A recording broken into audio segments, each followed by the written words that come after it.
Bismillahirrahmanirrahim. Assalamualaikum warahmatullahi wabarakatuh.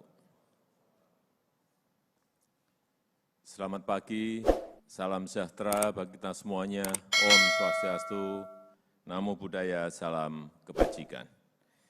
Yang saya hormati para Menteri Kabinet Indonesia Maju, yang saya hormati pimpinan Komisi 6 DPR RI, yang saya hormati para pejabat eselon 1 dan seluruh jajaran Kementerian Perdagangan, serta perwakilan perdagangan yang ada di luar negeri. Yang saya hormati Kepala Dinas Perdagangan Provinsi, Kabupaten, dan Kota yang hadir. Yang saya hormati Ketua Umum Kadin dan para ketua asosiasi pelaku usaha, hadirin dan undangan yang berbahagia. Kita tahu semuanya, 1 tahun sudah pandemi melanda dunia, tidak terkecuali negara kita Indonesia. Terkena semuanya. Dan dalam situasi perekonomian dunia yang penuh dengan ketidakpastian ini, kita patut bersyukur bahwa kinerja perdagangan luar negeri, ekspor, cukup baik. Tadi sudah disampaikan oleh Menteri Perdagangan, neraca perdagangan kita tahun 2020 mengalami surplus 21,7 miliar US dollar. Surplus, karena yang lalu-lalu selalu kita enggak pernah yang namanya surplus. Tapi akibat pandemi selama setahun ini, kinerja perekonomian kita sangat terganggu. Kita tahu growth di tahun 2020, pertumbuhan ekonomi kita jatuh di minus 2,19.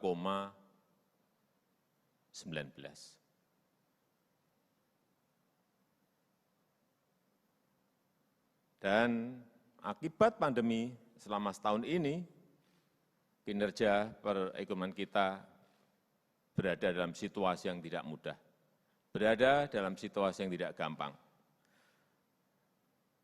Oleh sebab itu, kita semua harus bekerja keras untuk mempercepat pemulihan perekonomian nasional kita. Target di dalam APBN tahun ini, growth pertumbuhan ekonomi kita harus mencapai angka kurang lebih 5%. Bukan sesuatu yang mudah, dari minus 2,19. Dalam kaitan ini saya minta kita semuanya sekali lagi bekerja keras, dan saya minta agar kebijakan perdagangan memberikan kontribusi besar terhadap agenda strategis pemulihan perekonomian nasional kita. Kita harus bekerja dengan cara-cara baru, karena semuanya memang berubah, meninggalkan cara-cara lama. Kebijakan perdagangan harus menjamin ketersediaan kebutuhan pokok dengan harga yang terjangkau. Ini selalu saya ingatkan. Dalam negeri ini harus betul-betul urusan stabilitas harga, ketersediaan pasokan harus betul-betul terjamin. Kemudian juga menghidupkan sektor perekonomian yang sempat terganggu akibat krisis. Kita harus bekerja lebih detail, sektor-sektor mana yang terganggu dan harus diapakan. Apakah diberi insentif, ataukah diberi stimulus, kemudian mengundang investasi baru. Kunci growth, kunci pertumbuhan ekonomi kita adalah di investasi. Karena enggak mungkin kita menambah secara drastis APBN kita. Artinya, kuncinya ada di investasi. Serta menciptakan peluang kerja yang sebanyak-banyaknya, ini yang ditunggu-tunggu masyarakat. karena sudah ada sekarang ini hampir 10 juta pengangguran di negara kita, baik karena pandemi dan juga angkatan kerja baru. Bapak Ibu hadirin yang saya hormati, pertama, perdagangan digital adalah sebuah keharusan dan harus dikembangkan, harus dikelola sebaik-baiknya. Pemerintah harus menciptakan, kita semua harus menciptakan ekosistem e-commerce yang adil dan bermanfaat. Transformasi digital harus tetap menjaga kedaulatan dan kemandirian bangsa. Dan kita, Indonesia, tidak boleh menjadi korban perdagangan digital yang tidak adil. Negara-negara lain banyak mengalami ini dan kita tidak boleh menjadi korban perdagangan digital yang tidak adil. Kemudian perdagangan digital harus meningkatkan TKDN. Ini selalu saya ulang-ulang, komponen dalam negeri, komponen dalam negeri, komponen dalam negeri, produk dalam negeri, produk dalam negeri. Selalu saya ulang-ulang, harus didorong produksi dalam negeri. Harus memberikan kemanfaatan bagi semua pihak, terutama usaha kecil, usaha menengah, dan para konsumen rumah tangga. Jangan hanya menambah impor, menambah impor.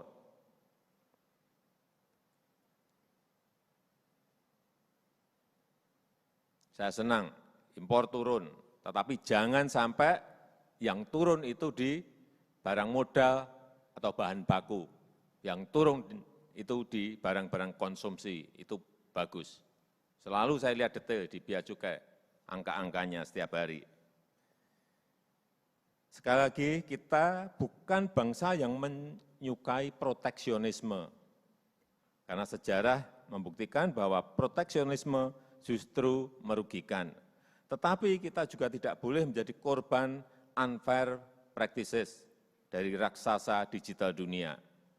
Transformasi digital adalah win-win solution bagi semua pihak.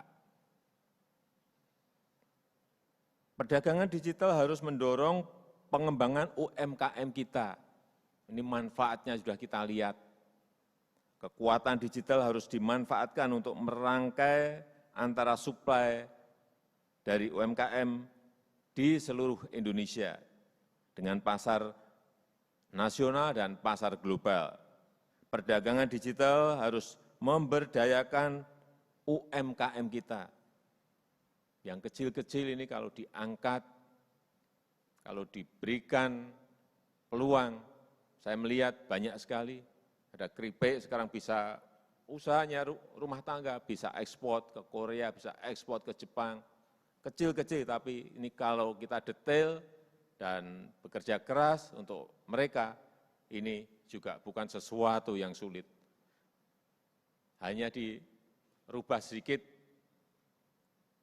kemasannya diperbaiki, brandnya diperbaiki, didorong untuk ekspor. Dan biasanya nanti mulai kacaunya itu kalau sudah menyangkut kapasitas. Ini tugas kita juga untuk mendorong perbankan untuk mau menyuntikkan kepada UMKM kita agar kapasitasnya bisa naik. Jika ada praktek perdagangan digital yang berperilaku tidak adil terhadap UMKM, harus segera diatur dan harus segera diselesaikan. Baru minggu kemarin saya sudah sampaikan ke Pak Menteri Perdagangan, ini ada yang nggak benar ini. Di perdagangan digital kita, membunuh UMKM, diperingatkan. Karena kita harus membela, melindungi, dan memberdayakan UMKM kita agar naik kelas. Ini salah satu tugas terpenting Kementerian Perdagangan. Yang kedua, Kementerian Perdagangan harus punya kebijakan dan strategi yang tepat untuk mengembangkan pasar produk nasional kita. Misalnya dengan mendukung program bangga buatan Indonesia. Bangga buatan Indonesia.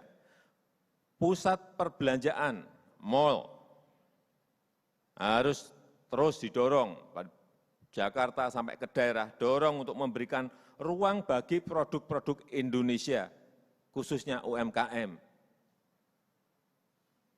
Jangan sampai ruang depan, lokasi-lokasi strategis, justru diisi oleh brand-brand dari luar negeri. Ini harus mulai digeser. Mereka digeser ke tempat yang tidak strategis. Tempat yang strategis, lokasi yang baik, berikan ruang untuk brand-brand lokal. Branding harus melekat agar masyarakat lebih mencintai produk Indonesia dibandingkan produk luar negeri. Karena penduduk Indonesia, penduduk kita berjumlah lebih dari 270 juta jiwa.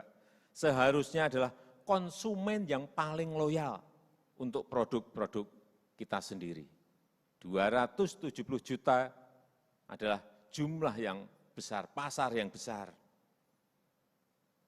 Ajakan-ajakan untuk cinta produk-produk kita sendiri, produk-produk Indonesia harus terus digaungkan. Produk-produk dalam negeri, gaungkan. Gaungkan juga benci produk-produk dari luar negeri.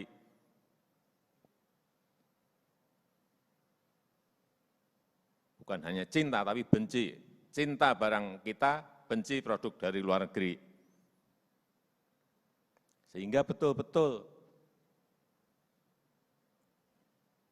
masyarakat kita menjadi konsumen yang loyal sekali lagi untuk produk-produk Indonesia.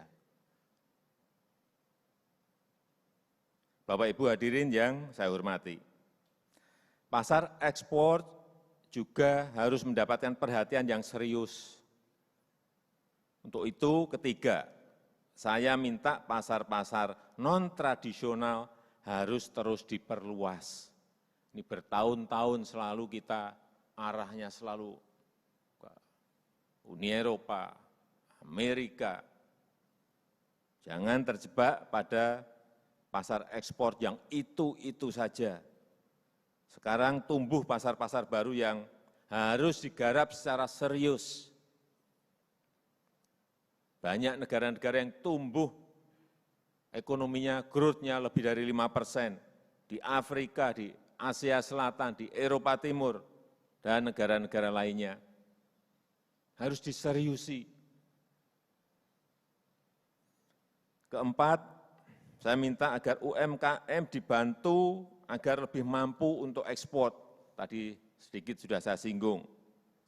Kita perlu lebih banyak UMKM yang menjadi eksportir dalam jumlah yang besar.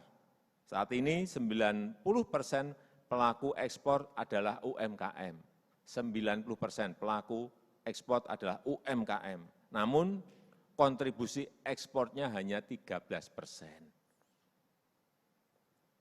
Artinya kapasitasnya perlu ditambah, perlu diperbesar.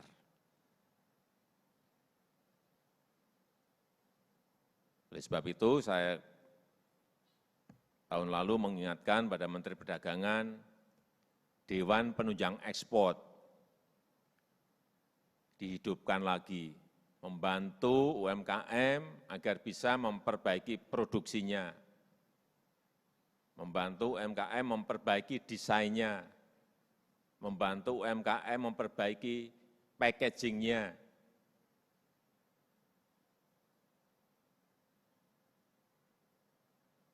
Sehingga kualitasnya menjadi lebih baik.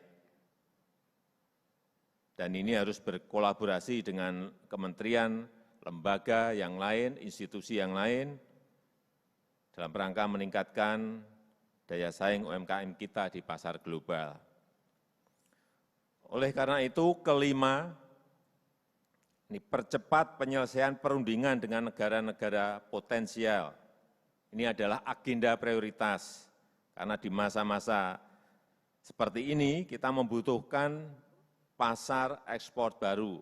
Kita telah menyelesaikan IASEPA dengan Australia, dengan Korea, dengan EU, tolong ini Pak Menteri didorong agar juga segera selesai, dan negara-negara lain yang kita belum memiliki SEPA ini segera dirampungkan, segera diselesaikan. Implementasi 23 perjanjian perdagangan bilateral dan regional yang sudah ditandatangani juga harus benar-benar dimanfaatkan oleh para pelaku usaha. Saya berikan contoh misalnya dengan Australia, kita sudah punya IASEPA. Lihat peluang-peluang yang ada di sana. Saya kira yang gede peluangnya adalah otomotif. Pelajari betul.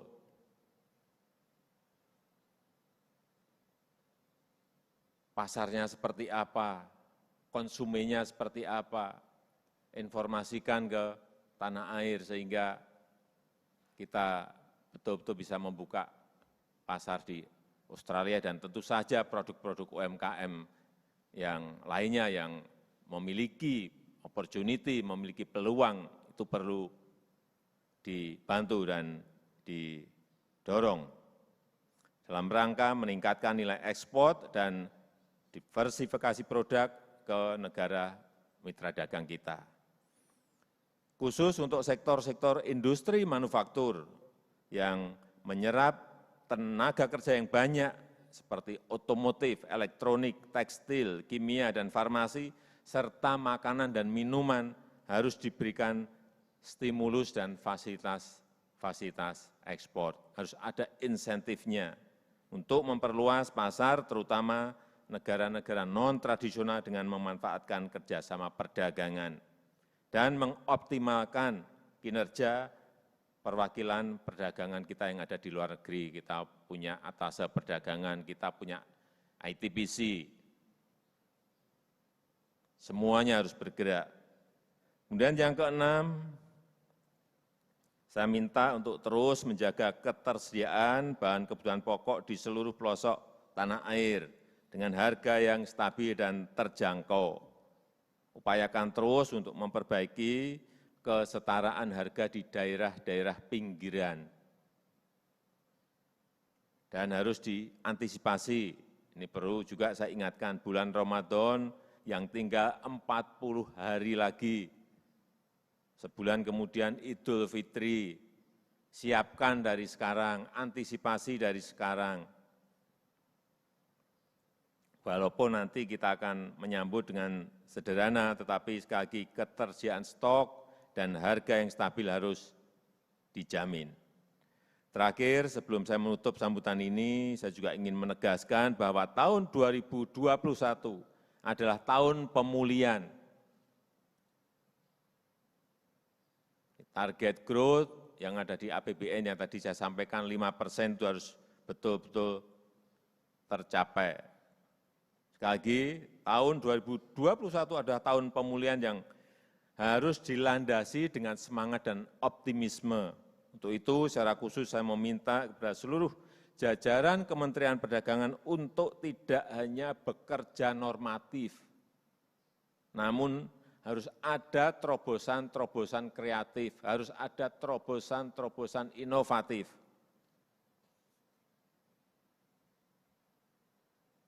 Saya rasa itu yang bisa saya sampaikan pada kesempatan yang baik ini.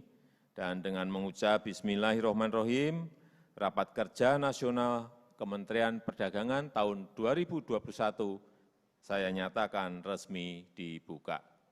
Terima kasih. Wassalamu'alaikum warahmatullahi wabarakatuh.